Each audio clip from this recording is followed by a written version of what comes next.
Coach, what was your Christmas like? Was it, you know, a lot of family time, a lot of breaking down film and preparing, you know, looking backwards and preparing to go forward? Both.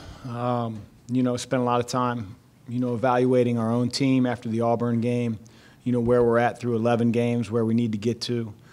Spent time with my family, like everybody does around the country, gets a chance to. So a little bit of both.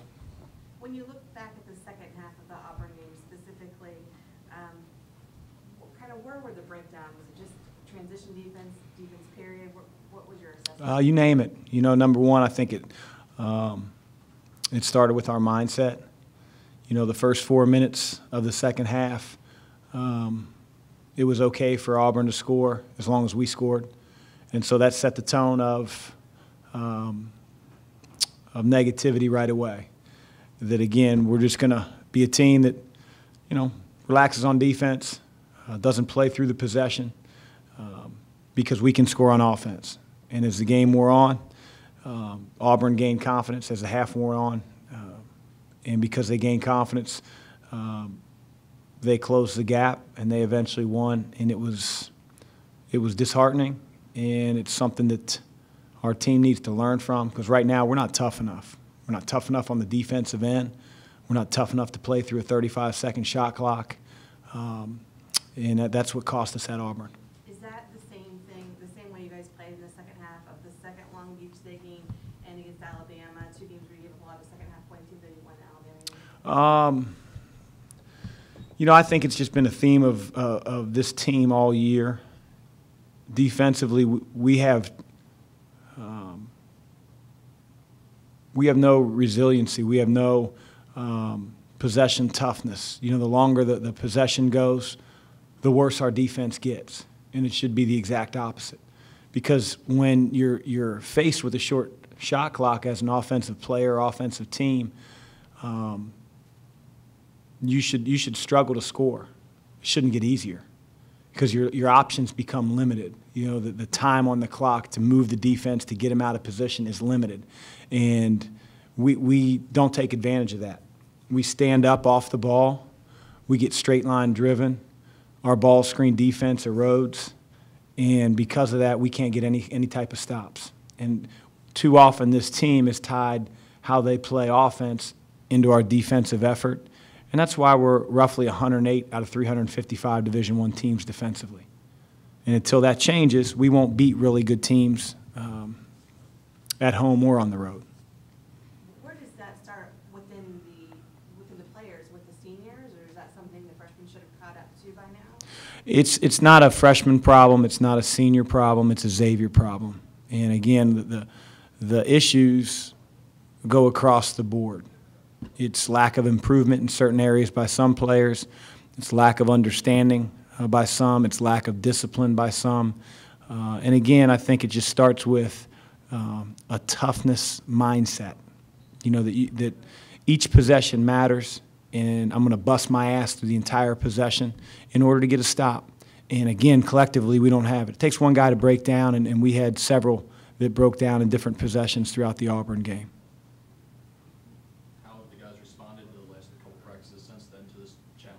You'd probably have to ask them that. Didn't see Matt out there today. Is he okay?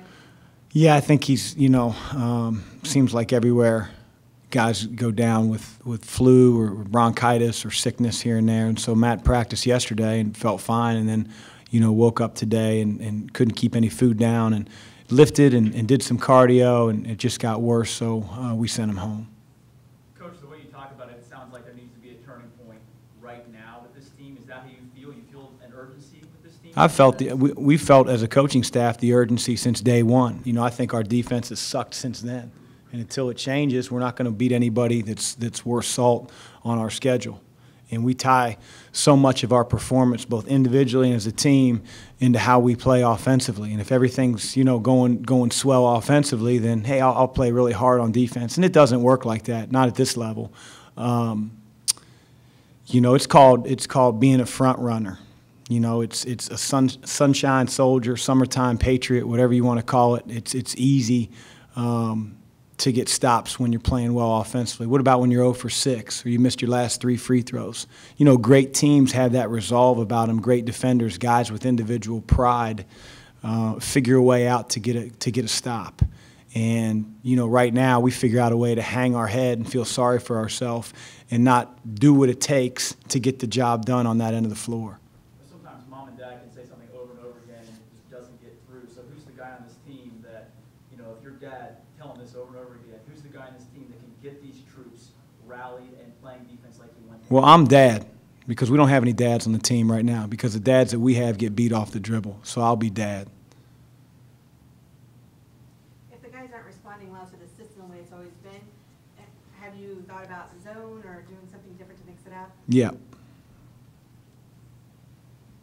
you feel like you guys have made any sort of progress in these last 3 days or last 2 days rather? You know, again, you're judged on game night. I think our practices have been intense. I think our practices have been competitive. You know, we took 4 days off after the Auburn game, which, you know, you don't want to do as a coach. But, you know, guys buy plane tickets. You know, they have the right, and you want them to be able to see their family over Christmas. And change fees are astronomical, and it's not very, very easy to just say, hey, let's come back a day earlier or 2 days earlier. And so, you know, we've gotten after it the last 2 days. But, again, you're judged on game night. Nobody cares how well our practice went yesterday or today besides me, our coaching staff. You know, again, we're judged on game night. What about Florida Gulf Coast? They've got the name Dunk City from a couple of years ago. Are they still that kind of team? Do they still carry that kind of mantra? I don't know if they carry that type of mantra, but they have a point guard that, you know, puts dunks on a platter for his teammates. You know, I think so much during their run was made of all these, you know, athletic guys catching lobs, but the passer was the reason why, and he's still on their team. His name's Brent Comer. He's got almost 100 assists, and his turnovers are in 20 range. He's phenomenal in pick and roll. He really, really knows how to play. He goes at his own pace. You can't speed him up. You know, he has eyes everywhere. You know, if you help in on a roll, he throws it to the man trading behind. He has a great feel, and I think that's where it all started. And you know, he plays with a really good freedom. He's got a running mate who's the preseason player of the year in Thompson. So they're an excellent team.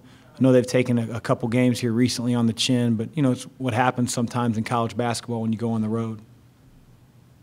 Thompson, as you mentioned, he's another guy that played on that Sweet 16 team. What does he bring to their team?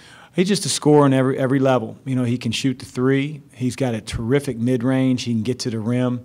And he's got a point guard who finds him anytime he's open.